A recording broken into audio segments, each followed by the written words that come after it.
बोलिए भारत माता की। क्यों भाई, क्या हो गया है आप लोगों की आवाज को? विजयन साहब विदेश गए हैं, उनको मालूम पड़ना चाहिए त्रिवेंद्रम में भाजपा वाले इकट्ठा हुए हैं। പിണറായി വിജയൻ വിദേശത്ത് പോയിരിക്കുകയാണ്. അവിടെ ഇരിക്കുന്ന മുഖ്യമന്ത്രിക്ക് മനസ്സിലാകണം ഇവിടെ ഭാരതീയ ജനതാ പാർട്ടിയുടെ വലിയ സമ്മേളനം നടക്കുന്നു എന്ന്.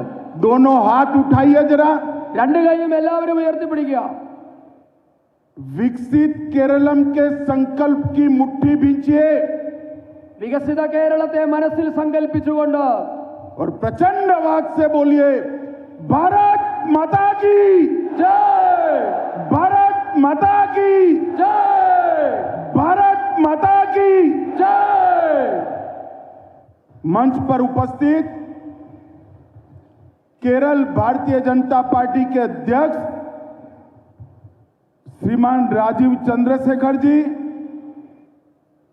मोदी जी की मंत्रिपरिषद में मेरे साथी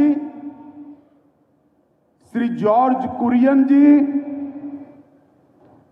हमारे वरिष्ठ नेता और केरल भाजपा के प्रभारी श्रीमान प्रकाश जावड़ेकर जी, संसद में मेरी साथी और केरल की सहप्रभारी बहन अपराजिता सारंगी जी, जिन्होंने अभी अभी गत टर्म में केरल के अध्यक्ष पद का बहुत अच्छे से दायित्व निर्वहन किया। जोर से ताली बजाइएगा श्री के सुरेंद्रन के लिए, जिन्होंने पार्टी के अध्यक्ष पद को लास्ट टर्म में संभाला। श्री वी मुरलीधरन जी, श्री अब्दुल्ला कुट्टी जी, श्रीमती पद्मजा वेणुगोपाल जी, श्री अनिल एंटनी जी, श्री पी के कृष्णदास जी, श्री एन राधाकृष्णन जी, श्री कर्मना जी, और आज अब मैं बोल रहा हूं, इसका अनुवाद करना। भारतीय जनता पार्टी के मालिक ऐसे मेरे हर जगह से आए हुए भारतीय जनता पार्टी के कार्यकर्ता भाइयों बहनों को मेरा प्रणाम। ഈ വേദിയിൽ ഇരിക്കുന്ന ഭാരതീയ ജനതാ പാർട്ടിയുടെ സംസ്ഥാന അധ്യക്ഷൻ ശ്രീ രാജീവ് ചന്ദ്രശേഖർ, മന്ത്രിസഭയിൽ എൻ്റെ സഹപ്രവർത്തകനായ ശ്രീ ജോർജ്, सब बोलने की जरूरत नहीं है। കേരളത്തിന്റെ വിവിധ ഭാഗങ്ങളിൽ നിന്ന് വന്നിരിക്കുന്ന ഭാരതീയ ജനതാ പാർട്ടിയുടെ എല്ലാമായ പ്രിയ സഹപ്രവർത്തകർക്ക് എൻ്റെ സാദര നമസ്കാരം.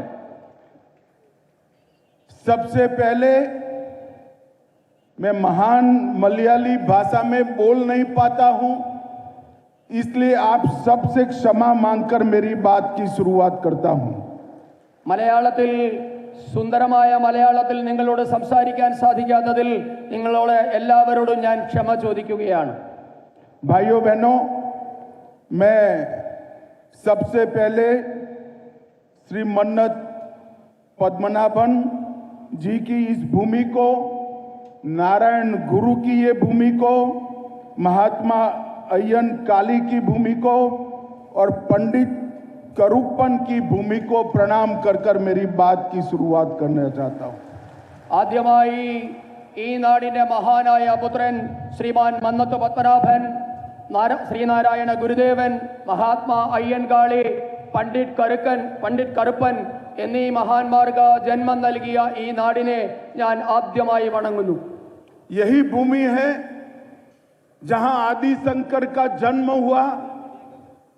वेद, वेदांत, ब्रह्मसूत्र, वैदिक गणित और कई सारे फिलसॉफी के ग्रंथों की रचना आदि शंकराचार्य ने की है।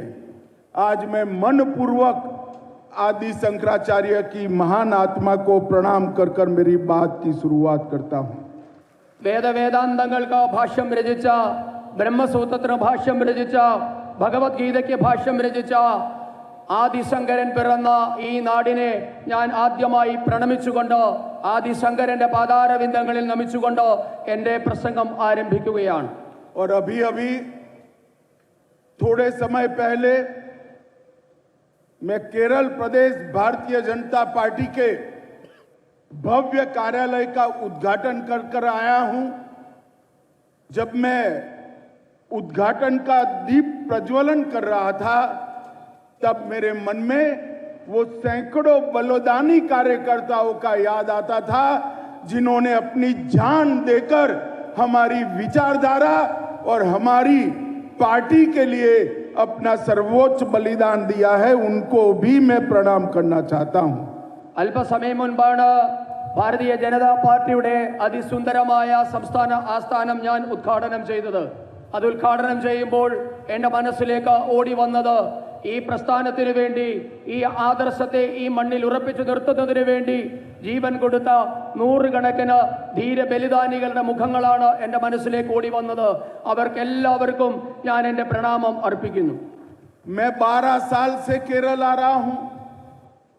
केरल की राजनीतिक गतिविधियों से अच्छी तरह से वाकिफ हूं।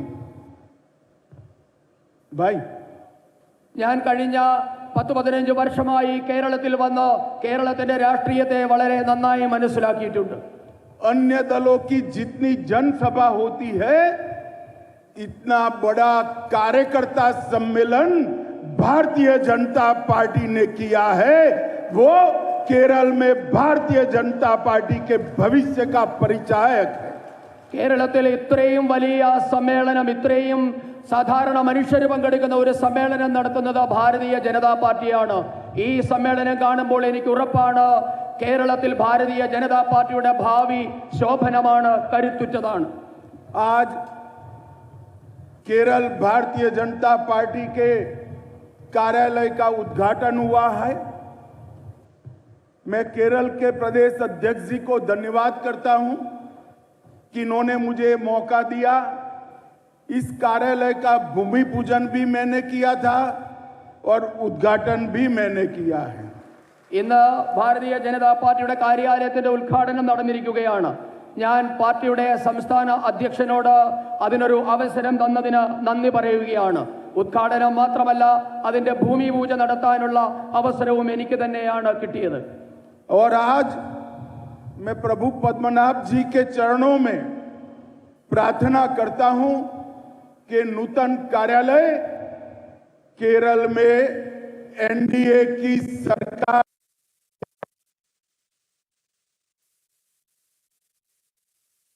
നിന്ന് ഞാൻ ശ്രീ പത്മനാഭനോട് അപേക്ഷിക്കുകയാണ്, ഈ സംസ്ഥാന കാര്യാലയത്തിന്റെ ഉദ്ഘാടനത്തോടുകൂടി ഭാരതീയ ജനതാ പാർട്ടിക്ക് നിയമസഭയിലേക്കും ലോകസഭയിലേക്കും പ്രതിനിധികളെ അയക്കാനുള്ള അവസരം കൂടിയാണ് കൈവന്നിരിക്കുന്നത്. भाइयों बहनों, अन्य दलों के लिए कार्यालय एक काम करने की जगह होती है। भारतीय जनता पार्टी के लिए कार्यालय ये हमारे लिए मंदिर की स्थान जितना पवित्र स्थान है। നമുക്കറിയാം, മറ്റ് രാഷ്ട്രീയ പാർട്ടികളുടെ ഓഫീസുകൾ എന്ന് പറഞ്ഞാൽ അവർക്ക് പ്രവർത്തിക്കാനുള്ള ഒരു ഇടം മാത്രമാണ്. എന്നാൽ ഭാരതീയ ജനതാ പാർട്ടിയെ സംബന്ധിച്ചിടത്തോളം നമ്മുടെ കാര്യാലയം എന്നുള്ളത് ക്ഷേത്രത്തോളം തന്നെ പവിത്രമായ സ്ഥലമാണ്. कार्यालय के बगैर विचारधारा कार्यकर्ता तक पहुंचती नहीं है। विचारधारा के बगैर के कार्यकर्ता भारतीय जनता पार्टी में कल्पना ही नहीं कर सकते हैं और कार्यकर्ता बगैर की भारतीय जनता पार्टी इसका कोई अस्तित्व ही नहीं है. കാര്യാലയം എന്നുള്ളത് നമ്മളുടെ ആദർശത്തിന്റെ ഇരിപ്പിടം കൂടിയാണ്. ഭാരതീയ ജനതാ പാർട്ടിയെ സംബന്ധിച്ചിടത്തോളം നമ്മുടെ പ്രവർത്തകന്മാരില്ലാതെ പാർട്ടിയില്ല. നമ്മുടെ പാർട്ടിയുടെ എല്ലാം എന്നുള്ളത് പ്രവർത്തകർ മാത്രമാണ്. इसलिए हमारे लिए केरल के सचिवालय में मुख्यमंत्री बिठाने से भी ज्यादा महत्वपूर्ण काम है कि हमारा कार्यालय कार्यकर्ताओं के माध्यम से विकसित केरल का एक नींव डालने का कार्यक्रम बने. അതുകൊണ്ട് നമ്മെ സംബന്ധിച്ചിടത്തോളം കേരളത്തിന്റെ നിയമസഭയിലേക്ക് ജനപ്രതിനിധികളെ അയക്കുന്നതോടൊപ്പം തന്നെ അതിലും വലിയ കാര്യമാണ് സംസ്ഥാന കാര്യാലയം കേന്ദ്രമാക്കിക്കൊണ്ട് വികസിത കേരളം സാധ്യമാക്കാനുള്ള പ്രവർത്തനങ്ങൾക്ക് ആസൂത്രണം ചെയ്യുക എന്നതും. भाइयों बहनों, महान नेता और हमारे प्रधानमंत्री श्री नरेंद्र मोदी जी ने विकसित भारत की संकल्पना देश के 140 करोड़ लोगों के सामने रखी है। നമ്മുടെ ബഹുമാനപ്പെട്ട ആദരണീയനായ പ്രധാനമന്ത്രി വികസിത ഭാരതം എന്ന സങ്കല്പമാണ് രാജ്യത്തെ 145 കോടി ജനങ്ങളുടെ മുൻപാകെ അവതരിപ്പിച്ചിട്ടുള്ളത്. और मैं केरल के भाइयों बहनों को बताने आया हूं, विकसित भारत का रास्ता विकसित केरलम से होकर ही जाता है. കേരളത്തിലെ സഹോദരി സഹോദരന്മാരോട് ഞാൻ പറയാൻ ആഗ്രഹിക്കുന്നു, വികസിത ഭാരതം എന്നുള്ളത് വികസിത കേരളത്തിൽ കൂടിയാണ് സാധ്യമാകാൻ പോകുന്നത്. दक्षिण के शक्तिशाली राज्यों के विकास के बगैर विकसित भारत संभव ही नहीं है. ദക്ഷിണ ഭാരതത്തിലെ സംസ്ഥാനങ്ങൾ വികസിക്കാതെ വികസിത ഭാരതം സാധ്യമാകാൻ പോകുന്നില്ല. और महान केरल राज्य जो अनेक संस्कृतियों का मिल मिलाप कर कर आगे बढ़ने वाला राज्य है, विकसित केरलम आज से भारतीय जनता पार्टी का मूल उद्देश्य बनने वाला है. ഈ വിവിധ സംസ്കാരങ്ങളുടെ വിവിധ ആശയധാരകളുടെ കേന്ദ്രമായ കേരളത്തിൽ വികസിത കേരളം എന്ന ഭാരതീയ ജനതാ പാർട്ടിയുടെ ആശയമാണ് കേരളത്തിന്റെ വികസനത്തിന് അടിസ്ഥാനമാകാൻ പോകുന്നത്. भाइयों बहनों, जिस आधार पर विकसित केरलम की कल्पना हम करते हैं, उसके मूल में मोदी जी के 3 सिद्धांत हैं. पहला, करप्शन बगैर का गवर्नेंस. ഏത് അടിസ്ഥാനത്തിലാണോ നാം വികസിത കേരളം എന്ന സങ്കല്പം മുന്നോട്ട് വെക്കുന്നത്, അതിന്റെ അടിസ്ഥാനം എന്നുള്ളത് നരേന്ദ്രമോദി മുൻപോട്ടേക്ക് വെക്കുന്ന 3 കാര്യങ്ങളാണ്. അതിലൊന്നാമത്തേതാണ് അഴിമതിരഹിത ഭരണം. दूसरा, सरकारी योजनाओं में कोई भेदभाव नहीं होगा. വിവേചനമില്ലാതെ സർക്കാർ പരിപാടികളുടെ നടപ്പാക്കൽ. और तीसरा, वोट बैंक पॉलिटिक्स से ऊपर उठकर केरल के विकास की संकल्पना. പ്രീണന രാഷ്ട്രീയം അവസാനിപ്പിച്ചുകൊണ്ട് വോട്ട് ബാങ്ക് രാഷ്ട്രീയം അവസാനിപ്പിച്ചുകൊണ്ടുള്ള വികസനം. भाइयों बहनों, कम्युनिस्ट पार्टी और भाजपा दोनों केडर बेस्ड पार्टी है. CPM-ഉം BJP-യും കേഡർ സ്വഭാവത്തിലുള്ള പാർട്ടികളാണ്. मगर दोनों में बहुत बड़ा अंतर है. कम्युनिस्ट पार्टी के लिए केरल का विकास, इसके ऊपर केडर का विकास है. പക്ഷേ രണ്ടും തമ്മിലുള്ള അടിസ്ഥാന വ്യത്യാസം, ഭാരതീയ ജനതാ പാർട്ടിയുടെ ലക്ഷ്യം കേരളത്തിന്റെ വികസനമാണ് എങ്കിൽ CPM-ന്റെ ലക്ഷ്യം അവരുടെ അണികളുടെ വികസനം മാത്രമാണ്. और भारतीय जनता पार्टी के लिए कैडर के विकास के ऊपर विकसित केरलम है. ഭാരതീയ ജനതാ പാർട്ടിയുടെ ലക്ഷ്യം എന്നുള്ളത് BJP-കാരുടെ ലക്ഷ്യത്തിനും ഉപരിയായി ഈ കേരളത്തിന്റെ മൊത്തത്തിലുള്ള വികസനമാണ്. और मित्रों, ये LDF, UDF, LDF, केरल की जनता ने कई साल तक दोनों को मौके दिए, मगर दोनों ने किया क्या? हिंसा, भ्रष्टाचार, वोट बैंकों की निर्मिति, एपीसमेंट और देश विरोधी तत्वों का केरल में पनाहगाह बनाने का काम किया है. പ്രിയപ്പെട്ടവരെ, കേരളത്തിലെ ജനങ്ങൾ LDF-നും UDF-നും നിരവധി അവസരങ്ങൾ നൽകിയിരുന്നു. പക്ഷേ അവരെന്താണ് തിരിച്ചു നൽകിയത്? അക്രമവും അഴിമതിയും പ്രീണനവും വോട്ട് ബാങ്ക് രാഷ്ട്രീയവും എന്നതിനും അപ്പുറത്തേക്ക് ഈ കേരളത്തെ ദേശവിരുദ്ധ നറേറ്റീവുകളുടെ ദേശവിരുദ്ധന്മാരുടെ താവളമാക്കി കൂടി അവർ മാറ്റിയിരിക്കുന്നു. मित्रों, जब PFI की गतिविधि इतनी बढ़ी, मोदी जी ने PFI पर प्रतिबंध डाला. मैं आज पूछना चाहता हूं, जिस धाराओं के तहत मोदी जी ने PFI पर प्रतिबंध किया, वो सारी धाराएं केरल सरकार के पास भी सारी शक्तियां थी. क्यों केरल की लेफ्ट सरकार ने PFI को प्रतिबंधित नहीं किया? और PFI बढ़ता बढ़ता बढ़ता भारत के अन्य हिस्सों में जब गया, तब मोदी जी ने पीएफआई को बैन कर कर सारे राष्ट्र विरोधी लोगों को जेल की सलाखों के पीछे डालने का काम किया। പ്രിയപ്പെട്ടവരെ, ഈ കേരളത്തിൽ തഴച്ചു വളർന്ന മതതീവ്രവാദ രാഷ്ട്രീയം, പോപ്പുലർ ഫ്രണ്ടിന്റെ നേതൃത്വത്തിൽ നടന്ന മതതീവ്രവാദ രാഷ്ട്രീയത്തെ തടയിട്ടത് നരേന്ദ്രമോദി സർക്കാരാണ്. ഞാൻ ചോദിക്കാൻ ആഗ്രഹിക്കുന്നു, PFIക്കെതിരെ എന്ത് നടപടിയാണ് ഈ കേരളം ഭരിക്കുന്ന ഇടതുപക്ഷ സർക്കാർ എടുത്തതെന്ന് അറിയാൻ ആഗ്രഹിക്കുന്നുണ്ട്. PFIയെ മോദി സർക്കാർ നിരോധിച്ച ശേഷവും കേരളത്തിൽ അവരുടെ പ്രവർത്തനം സജീവമാണ്. പക്ഷേ കേരളത്തിലും അകത്തും പുറത്തുമുള്ള മുഴുവൻ മത തീവ്രവാദികളെയും ജയിലിനകത്ത് പിടിച്ചിടാൻ, ജയിലിലിടാൻ സാധിച്ചത് നരേന്ദ്രമോദിക്ക് മാത്രമാണ്. भाइयों बहनों, आज मैं केरल की जनता को कहने आया हूं, आप परिवर्तन चाहते हैं तो LDF को निकालने के लिए UDF को वोट देते हैं और UDF को निकालने के लिए LDF को वोट देते हैं, मगर दोनों परिवर्तन नहीं कर सकते. अब समय आ गया है कि परिवर्तन करने के लिए, विकसित केरलम बनाने के लिए सीधा भारतीय जनता पार्टी और NDA के लिए वोट करिए. കേരളത്തിലെ ജനങ്ങളോട് ഞാൻ പറയാൻ ആഗ്രഹിക്കുന്നു, നിങ്ങൾക്ക് വേണ്ടത് മാറ്റമാണെങ്കിൽ LDFനെ മാറ്റി UDFനെ, UDFനെ മാറ്റി LDFനെ കൊണ്ടുവരുന്ന പതിവ് അവസാനിപ്പിക്കണം. ഇത് വികസിത കേരളമാണ് നിങ്ങളുടെ സങ്കല്പമെങ്കിൽ ഞാൻ നിങ്ങളോട് പറയാൻ ആഗ്രഹിക്കുന്നു, ഇതാ സമയമായിരിക്കുന്നു. ഭാരതീയ ജനതാ പാർട്ടിയെ അധികാരത്തിലെത്തിച്ച് ഒരു വികസിത കേരളം സാക്ഷാത്കരിക്കാനുള്ള സമയം ആഗതമായിരിക്കുന്നു.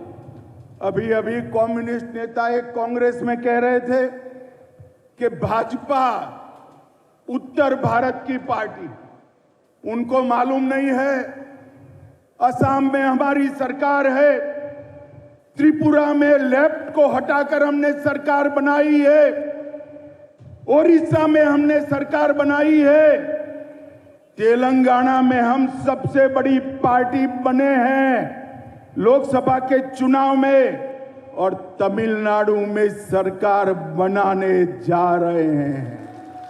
സാധാരണഗതിയിൽ CPMകാരും കോൺഗ്രസുകാരും പറയുന്ന ഒരു കാര്യമുണ്ട്, ഭാരതീയ ജനതാ പാർട്ടി എന്നുള്ളത് വടക്കേ ഇന്ത്യയുടെ പാർട്ടിയാണ്, വടക്കേ ഇന്ത്യൻ പാർട്ടിയാണ്. പക്ഷേ ഞാൻ പറയാൻ ആഗ്രഹിക്കുന്നു, കിഴക്കൻ നാടുകളിലും വടക്ക് കിഴക്കൻ പ്രദേശമായ ആസാമിൽ ഭാരതീയ ജനതാ പാർട്ടിയാണ് ഭരിക്കുന്നത്. ത്രിപുരയിൽ ഇടതുപക്ഷത്തെ തറപറ്റിച്ച് ഭാരതീയ ജനതാ പാർട്ടിയാണ് ഭരിക്കുന്നത്. ഒറീസ BJP ആണ് ഭരിക്കുന്നത്. തെലങ്കാനയിലെ ഏറ്റവും വലിയ പാർട്ടി ഭാരതീയ ജനതാ പാർട്ടിയാണ്. ഈ ലോക്സഭാ തെരഞ്ഞെടുപ്പിന് ശേഷം ഇതാ തമിഴ്നാട്ടിലും നമ്മൾ സർക്കാർ ഉണ്ടാക്കാൻ പോവുകയാണ്. भाइयों बहनों, हम जब ओडिशा में मेहनत कर रहे थे तब भी हम पर एक ताने कस रहे थे.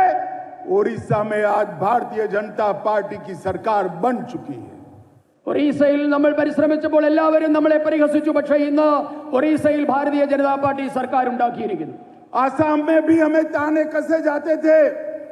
आसाम में भी 2 बार भारतीय जनता पार्टी की सरकार लगातार जीत कर आई है. അസാമിൽ സർക്കാർ ഉണ്ടാക്കാൻ ശ്രമിക്കുമെന്ന് പറഞ്ഞപ്പോഴും നമുക്ക് പരിഹാസമായിരുന്നു. പക്ഷേ തുടർച്ചയായി 2 തവണ അസാമിൽ ഭാരതീയ ജനതാ പാർട്ടി അധികാരത്തിലെത്തി. और मैं केरल की जनता का धन्यवाद करना चाहता हूं. 2014 के इलेक्शन में केरल की जनता ने भाजपा को 11% वोट दिए, 19 में 16%, 24 में 20% वोट दिया. अब बारी है भाजपा की सरकार बनाने की बारी है. കേരളത്തിലെ ജനങ്ങളോട് ഞാൻ നന്ദി പറയുകയാണ്. 2014 നമുക്ക് 11% വോട്ട് നൽകി. 2019 ആയപ്പോൾ അത് 16%, 2024 ആയപ്പോൾ 20% വോട്ടുകൾ നിങ്ങൾ BJPക്ക് നൽകി. ഇതാ ഭാരതീയ ജനതാ പാർട്ടി കേരളത്തിൽ അധികാരത്തിലെത്താനുള്ള അവസരം സമാഗതമായിരിക്കുന്നു. मैं केरल के मतदाता भाइयों बहनों को कहने आया हूं कि 2026 का चुनाव NDA BJP के नेतृत्व में, मोदी जी के नेतृत्व में सरकार बनाने के लिए लड़ने जा रहा है. ഈ നാട്ടിലെ വോട്ടർമാരോട് ഞാൻ പറയാൻ ആഗ്രഹിക്കുന്നു, 2026 നടക്കാൻ പോകുന്ന തെരഞ്ഞെടുപ്പ് ദേശീയ ജനാധിപത്യ സഖ്യം ഭാരതീയ ജനതാ പാർട്ടിയുടെ നേതൃത്വത്തിൽ സർക്കാർ ഉണ്ടാക്കാൻ പോകുന്ന ഒരു തെരഞ്ഞെടുപ്പായിരിക്കും. और भाइयों बहनों, यहाँ सैकड़ों कार्यकर्ता, 25,000 से ज्यादा कार्यकर्ता बैठे. ഇവിടെ मैं उनको याद कराने आया हूं कि हमारे सैकड़ों कार्यकर्ताओं की लेफ्ट के गुंडों ने हत्या की है। हमारे सैकड़ों कार्यकर्ताओं ने अपने जीवन का बलिदान दिया है। उनके परिवारों ने, किसी ने पति, किसी ने भाई, किसी ने बेटा गंवाया है। वो सभी का स्वप्न था केरल में एनडीए बीजेपी की सरकार बने। अब स्वप्न सच करने का समय आ गया है। जिस पार्टी को 20% वोट मिल जाए वो 35% वोट प्राप्त करने में देरी नहीं करती है। आज इस सम्मेलन में से आप सभी लोग संकल्प लेकर जाएं कि आने वाले लोकल बॉडीज के चुनाव में एनडीए 21,000 स्थानों पर लड़ेगी और 25% वोट के साथ हर बूथ में अपनी प्रेजेंस दर्ज कराएगी। ഇവിടെ ഇരിക്കുന്ന 10,000 കണക്കിന് പ്രവർത്തകരെ ഞാൻ ഓർമ്മിപ്പിക്കാൻ ആഗ്രഹിക്കുകയാണ്. ഈ നാട്ടിലെ ഇടതുപക്ഷം കൊന്നുതള്ളിയ നമ്മുടെ സഹോദരന്മാരെ പറ്റി. നൂറുകണക്കിന് സഹപ്രവർത്തകന്മാരെയാണ്, ധീര ബലിദാനികളെയാണ് നമുക്ക് നഷ്ടമായിട്ടുള്ളത്. ഭർത്താവിനെ, മകനെ, സഹോദരനെ, സഹോദരിയെ ഒക്കെ അവരുടെ ക്രൂരത ഇല്ലാതെയാക്കി. പക്ഷേ അപ്പോഴൊക്കെ നമ്മുടെ ലക്ഷ്യമെന്നുള്ളത് ഭാരതീയ ജനതാ പാർട്ടി കേരളം ഭരിക്കുക എന്നതായിരുന്നു. ഇന്ന് ആ സ്വപ്നം സാക്ഷാത്കരിക്കാനുള്ള സമയമായിരിക്കുകയാണ്. ഈ വരുന്ന തദ്ദേശ തെരഞ്ഞെടുപ്പിൽ ഭാരതീയ ജനതാ പാർട്ടി സംസ്ഥാനത്തെ 21,000-ഓളം വരുന്ന വാർഡുകളിൽ മത്സരിക്കും. 25% വോട്ട് നേടി ബഹുഭൂരിപക്ഷം തദ്ദേശ സ്ഥാപനങ്ങളിലും ബിജെപി വിജയക്കൊടി പാറിക്കും. भाइयों बहनों, एलडीएफ और यूडीएफ का ट्रैक रिकॉर्ड भ्रष्टाचारी सरकारों का ट्रैक रिकॉर्ड है. ഇടതുപക്ഷത്തിന്റെയും വലതുപക്ഷത്തിന്റെയും പ്രവർത്തനം എന്നുള്ളത് അഴിമതിയുടെ മുൻകാല ചരിത്രമാണ് അവർക്കുള്ളത്. एलडीएफ में एक्सक्लूसिव घोटाला, कोऑपरेटिव बैंक का घोटाला, एआई कैमरे का घोटाला, लाइफ मिशन का घोटाला, के फोन परियोजना का घोटाला, पीपीई किट का घोटाला, और अब विजयन जी चिढ़ जाते हैं, मगर मुझे तो कहना चाहिए सोने की तस्करी का घोटाला, स्टेट स्पॉन्सर सबसे बड़ा घोटाला पूरे भारत में है. പ്രിയപ്പെട്ടവരെ, എൽഡിഎഫിന്റെ അഴിമതിയെപ്പറ്റി നിങ്ങൾക്ക് എല്ലാവർക്കും അറിയാം. സഹകരണ ബാങ്ക് അഴിമതി, എക്സാലോജിക് അഴിമതി, ലൈഫ് മിഷൻ അഴിമതി, കെ ഫോൺ അഴിമതി, PPE കിറ്റ് അഴിമതി, അങ്ങനെ നൂറുകണക്കിന് അഴിമതികളാണ് ഇടതുപക്ഷ സർക്കാരുകൾ നടത്തിയിട്ടുള്ളത്. ഇപ്പോൾ വിദേശത്താണെങ്കിലും ശ്രീമാൻ പിണറായി വിജയനോട് ഞാൻ പറയാൻ ആഗ്രഹിക്കുന്നു, ഈ രാജ്യം കണ്ട സംസ്ഥാന ഏതെങ്കിലും ഒരു സർക്കാർ സ്പോൺസേഡ് ആയിട്ടുള്ള സർക്കാരിന്റെ കാർമ്മികത്വത്തിൽ നടന്ന രാജ്യത്തെ ഏറ്റവും വലിയ അഴിമതിയാണ് സ്വർണ്ണക്കടത്ത് എന്ന കാര്യം നിങ്ങൾ മറന്നു പോകരുത്. और यूडीएफ भी कोई कम नहीं है. बड़े मियां तो बड़े मियां, छोटे मियां भी सुभान अल्लाह. यूडीएफ को भी जब भी मौका मिला करप्शन करने में कोई कमी नहीं छोड़ी. मैं 2-3 चीज ही बताना चाहता हूं क्योंकि उनका तो वाइंडिंग अप का टाइम आ गया है. यूडीएफ जब सत्ता में थी, बार रिश्वत कांड, सोलार घोटाला, पलारीवट्टम पुल घोटाला, अनेक घोटाले यूडीएफ की सरकार ने भी किए हैं. और मोदी सरकार के 11 साल हो गए, ऑपोजिशन भी हम पर एक भी घोटाले का आरोप भी नहीं लगा पाया. പ്രിയപ്പെട്ടവരെ, ഈ നാട്ടിലെ കോൺഗ്രസുകാര്, UDF-കാര് അവരും അഴിമതിയുടെ കാര്യത്തിൽ ഒട്ടും പിന്നിലല്ല. അവർ അഴിമതിയുടെ കാര്യത്തിൽ അടിയനുമാണ് എന്ന് നമുക്ക് എല്ലാവർക്കും അറിയാം. അവരുടെ കാലഘട്ടത്തിലെ ചില അഴിമതികൾ ഞാൻ നിങ്ങളെ ഓർമ്മിപ്പിക്കാം. അവരെന്തായാലും അടച്ചുപൂട്ടാൻ പോകുന്ന ഒരു പാർട്ടിയാണ്. അവരുടെ കാലഘട്ടത്തിലാണ് ബാർക്കോഴ, സോളാർ കോഴ, പാലാരിവട്ടം പാലം അഴിമതി തുടങ്ങിയ നിരവധി അഴിമതികൾ അവരുടെ കാലഘട്ടത്തിലാണ് നടന്നിട്ടുള്ളത്. പക്ഷേ കഴിഞ്ഞ 11 വർഷമായി കേന്ദ്രത്തിൽ ഭരിക്കുന്ന നരേന്ദ്രമോദി സർക്കാരിനെതിരെ ഒരു അഴിമതി ആരോപണം പോലും ഉന്നയിക്കാൻ പ്രതിപക്ഷത്തിന് സാധിച്ചിട്ടില്ല എന്ന് നാം മനസ്സിലാക്കണം. और भाइयों बहनों, मैं आज आप सबके माध्यम से केरल की जनता को कहने आया हूं, विकसित केरलम का नारा भाजपा एनडीए के अलावे संभव ही नहीं। പ്രിയപ്പെട്ടവരെ, നിങ്ങൾക്ക് കൂടി ഞാൻ കേരളത്തിലെ ജനങ്ങളോട് പറയാൻ ആഗ്രഹിക്കുന്നു, ഭാരതീയ ജനതാ പാർട്ടിയുടെ മുദ്രാവാക്യമായ വികസിത കേരളം സാധ്യമാകണമെങ്കിൽ BJP ഇല്ലാതെ വികസിത കേരളം സാധ്യമാകില്ല. अभी अभी हमने देखा मोदी जी ने विंझीजम बंदरगाह का लोकार्पण किया। दक्षिण एशिया की सबसे अच्छी कंटेनर हैंडलिंग तकनीक के साथ ये केरल के विकास में कंट्रीब्यूट करेगा। നാം കണ്ടു, നരേന്ദ്രമോദി വിഴിഞ്ഞം പദ്ധതി അടക്കമുള്ള നിരവധി വികസന പദ്ധതികൾക്ക് തറക്കല്ലിട്ടുകൊണ്ട് കേരളത്തിന്റെ വികസനത്തിന് ഗതിവേഗം കൂട്ടി. 4000 करोड़ से ज्यादा की केंद्रीय योजना उसी दिन लोकार्पण किया। 4000 കോടി രൂപയുടെ വികസന പദ്ധതികളാണ് രാഷ്ട്രത്തിന് നരേന്ദ്രമോദി സമർപ്പിച്ചത്. जिसमें 1800 करोड़ का ड्राई डॉक शामिल है। അതിൽ 1800 കോടി രൂപയുടെ और मोदी सरकार ने ड्राई डॉक കൊച്ചിയിലെ ഡ്രൈ ഡോക്ക് പദ്ധതി 1800 കോടി രൂപയുടെ പദ്ധതി അതിൽ ഉൾപ്പെട്ടിട്ടുണ്ടായിരുന്നു. 65,000 करोड़ 40 नेशनल हाईवे के लिए भारतीय जनता पार्टी ने भेजा। 14 ദേശീയ പാതകൾക്കായി 65,000 കോടി രൂപയുടെ അനുമതിയാണ് മോദി സർക്കാർ നൽകിയത്. 2 वंदे भारत ट्रेनों से 11 जिलों को 11 डिस्ट्रिक्ट को जोड़ने का काम किया। 2 വന്ദേ ഭാരത് ട്രെയിനുകളിൽ കൂടി 11 ജില്ലകളെ ബന്ധിപ്പിച്ചുകൊണ്ട് 2 വന്ദേ ഭാരത് ട്രെയിനുകൾ ഓടിച്ചു.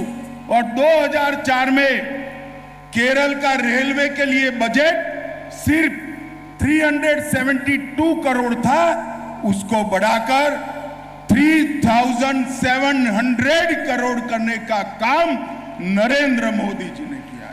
പ്രിയപ്പെട്ടവരെ, 2004 കേരളത്തിൽ കിട്ടിക്കൊണ്ടിരുന്ന റെയിൽവേ ബജറ്റ് എന്നുള്ളത് 372 കോടി രൂപയുടേതായിരുന്നുവെങ്കിൽ നരേന്ദ്രമോദി സർക്കാർ അത് വർദ്ധിപ്പിച്ച് ഇന്ന് 3700 കോടി രൂപയുടെ റെയിൽ വികസനമാണ് കേരളത്തിൽ ഇന്ന് നടക്കുന്നത്.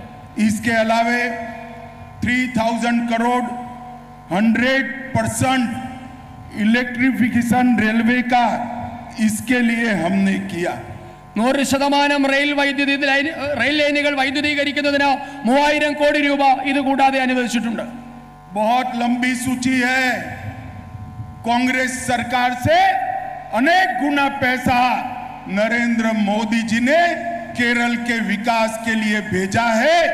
इसका पूरा लिस्ट आना पाई का हिसाब मैं आज भाजपा कार्यालय से प्रेस नोट के माध्यम से सार्वजनिक करूंगा। ഇവിടെ വലിയ പട്ടികയാണ് ഭാരതീയ ജനതാ പാർട്ടിയുടെ വികസന കാര്യത്തിൽ പറയാനുള്ളത്. UPA സർക്കാരിന്റെ കാര്യത്തേക്കാൾ പല മടങ്ങ്, UPA സർക്കാരിന്റെ കാലത്തേക്കാൾ പല മടങ്ങ് കോടി രൂപയുടെ വികസനമാണ് നരേന്ദ്രമോദി സർക്കാർ കേരളത്തിനായി തന്നിട്ടുള്ളത്.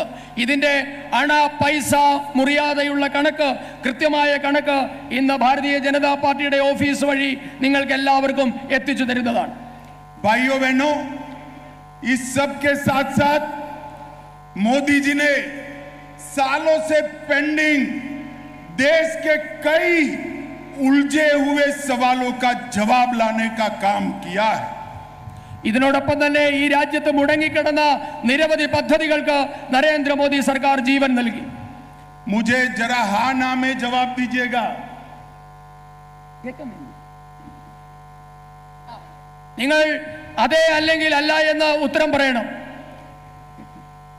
धारा 370 हटानी चाहिए या नहीं हटानी चाहिए? 370 വകുപ്പ് മാറ്റണമോ വേണ്ടയോ? जरा जोर से बोले, हटानी चाहिए या नहीं हटानी चाहिए? राम मंदिर बनाना चाहिए या नहीं बनाना चाहिए? രാമ മന്ദിർ വേണമോ വേണ്ടയോ? PFI पर बैन लगाना चाहिए या नहीं लगाना चाहिए? പോപ്പുലർ ഫ്രണ്ടിനെ നിരോധിക്കണമോ വേണ്ടയോ? ट्रिपल तलाक हटाना चाहिए या नहीं हटाना चाहिए? മുത്തലാഖ് നിരോധിക്കണമോ വേണ്ടയോ? अरे वक्फ अमेंडमेंट बिल लाकर वक्फ बोर्ड में से करप्शन समाप्त करना चाहिए या नहीं करना चाहिए? വഖഫ് ഭേദഗതി ബില്ലിൽ കൂടി വഖഫ് ഭൂമിയിലുള്ള അഴിമതി അവസാനിപ്പിക്കണമോ വേണ്ടയോ? ये सारी चीजों के लिए ना एलडीएफ सहमत है ना यूडीएफ सहमत है। ഈ മുഴുവൻ केवल और केवल मोदी जी के नेतृत्व में ये सारे काम भारतीय जनता पार्टी ने किए। ഈ മുഴുവൻ കാര്യങ്ങളും ഈ അഴിമതി അവസാനിപ്പിക്കുന്നതിന് LDFO UDFO സമ്മതമല്ല. പക്ഷേ നരേന്ദ്രമോദി സർക്കാർ മാത്രമാണ് ഇത് അവസാനിപ്പിക്കാൻ തയ്യാറായത്.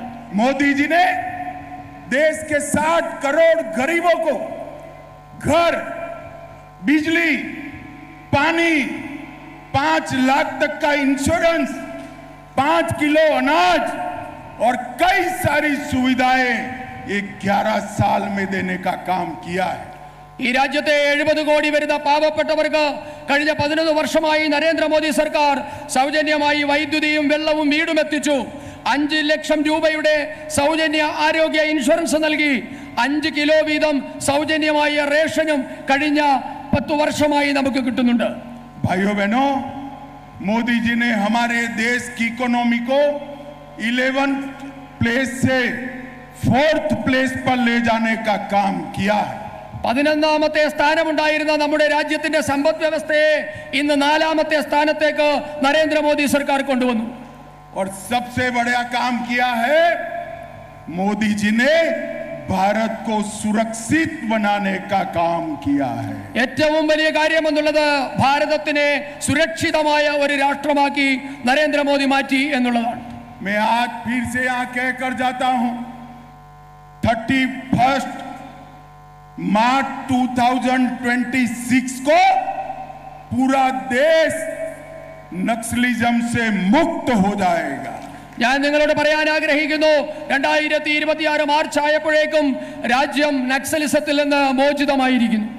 और ये टेररिज्म को मोदी जी और भाजपा के अलावे कोई जवाब दे नहीं सकता। മോദിജിക്കോ BJPക്കോ അല്ലാതെ തീവ്രവാദത്തിന് മറുപടി കൊടുക്കാൻ പോലും ആർക്കും സാധ്യമല്ല. उरी में हमला हुआ, हमने सर्जिकल स्ट्राइक किया। ഉറിയിൽ ആക്രമണമുണ്ടായി, നമ്മൾ സർജിക്കൽ സ്ട്രൈക്കിലൂടെ മറുപടി നൽകി. पुलवामा में हमला हुआ, हमने एयर स्ट्राइक किया। പുൽവാമയിൽ തീവ്രവാദാക്രമണം ഉണ്ടായതിന് നമ്മൾ വ്യോമാക്രമണത്തിലൂടെ മറുപടി കൊടുത്തു. और पहलगांव में हमला हुआ, ऑपरेशन सिंदूर कर कर घर में घुसकर मारा है। പഹൽഗാമിലുണ്ടായ തീവ്രവാദി ആക്രമണത്തിന് ഓപ്പറേഷൻ സിന്ദൂറിലൂടെ തീവ്രവാദികളുടെ വീട്ടിലെത്തി നാം മറുപടി നൽകി. नरेंद्र मोदी जी ने पूरे देश का सम्मान दुनिया में बढ़ाने का काम किया है। നരേന്ദ്രമോദിജി നമ്മുടെ രാഷ്ട്രത്തിന്റെ പേര് പെരുമ മുഴുവൻ രാഷ്ട്രങ്ങളിലും എത്തിച്ചു. और मोदी जी ही विकसित केरलम के संकल्प को पूरा कर सकते हैं। മോദിജി തന്നെ വികസിത കേരളവും സാക്ഷാത്കരിക്കും. हम जब जब भी केरल की जनता के सामने आए, हमारे वोट की आपने बढ़ोतरी कर कर दी है। കേരളത്തിൽ BJP ഞാൻ വന്നപ്പോഴൊക്കെ തന്നെ BJPയുടെ വോട്ട് ഷെയർ നിങ്ങൾ വർദ്ധിപ്പിച്ചു നൽകിയിട്ടുണ്ട്. मैं आज केरल की जनता को फिर से अपील करने आया हूं। വീണ്ടും एक एक वाक्य का करो आप। വീണ്ടും നിങ്ങളോട് ഞാൻ അപേക്ഷിക്കാൻ ആഗ്രഹിക്കുന്നു. अब बीजेपी ग्रोइंग पार्टी नहीं है। BJP ഇന്ന് വളരുന്ന പാർട്ടി മാത്രമല്ല. आप देखिए, ये सारे कार्यकर्ता सारे केरल से आए हैं। केरल के हर बूथ तक बीजेपी की रीच हो चुकी है। ഇപ്പോൾ ഇവിടെ വന്നിരിക്കുന്ന കേരളത്തിന്റെ വിവിധ ഭാഗങ്ങളിൽ നിന്നുള്ള പ്രവർത്തകരെ കാണുമ്പോൾ അറിയാം, കേരളത്തിന്റെ ഓരോ ബൂത്തിലും ഭാരതീയ ജനതാ പാർട്ടി ശക്തമായ പാർട്ടിയായി മാറിയിരിക്കുന്നു. और केरल में अब परिवर्तन के लिए एलडीएफ को निकालकर यूडीएफ को निकालकर एलडीएफ को वोट करने की जरूरत नहीं है।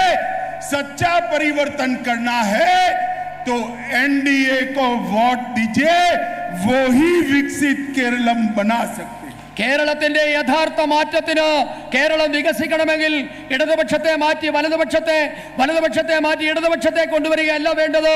കേരളത്തിന്റെ യഥാർത്ഥ വികസനം സാധ്യമാകണമെങ്കിൽ ഭാരതീയ ജനതാ പാർട്ടിയെ അധികാരത്തിലെത്തിക്കണം. और भाइयों बहनों, आप सब भारतीय जनता पार्टी के भाग्य विधाता हो। നിങ്ങൾ मैं आज आपको अपील करने आया हूं, इस लोकल बॉडी के चुनाव में हमने 21,000 सीट लड़ना और 25% से ज्यादा वोट प्राप्त करने का लक्ष्य लेकर आगे बढ़ना है। ഈ ഭാരതീയ ജനതാ പാർട്ടിയുടെ കരുത്തരായ സഹപ്രവർത്തകർ, ഭാരതീയ ജനതാ പാർട്ടിയുടെ ഭാഗ്യമായ നിങ്ങളോട് ഞാൻ നിങ്ങളോട് അപേക്ഷിക്കുകയാണ്. ഈ വരുന്ന തദ്ദേശ തെരഞ്ഞെടുപ്പിൽ നാം 21,000 സീറ്റുകളിലാണ് മത്സരിക്കുന്നത്. 25% വോട്ട് നൽകി ആ വോട്ടെന്ന ലക്ഷ്യത്തിലേക്ക് എത്തിക്കാൻ നിങ്ങൾ എല്ലാവരും പരിശ്രമിക്കണമെന്ന് ഞാൻ നിങ്ങളോട് അഭ്യർത്ഥിക്കുകയാണ്.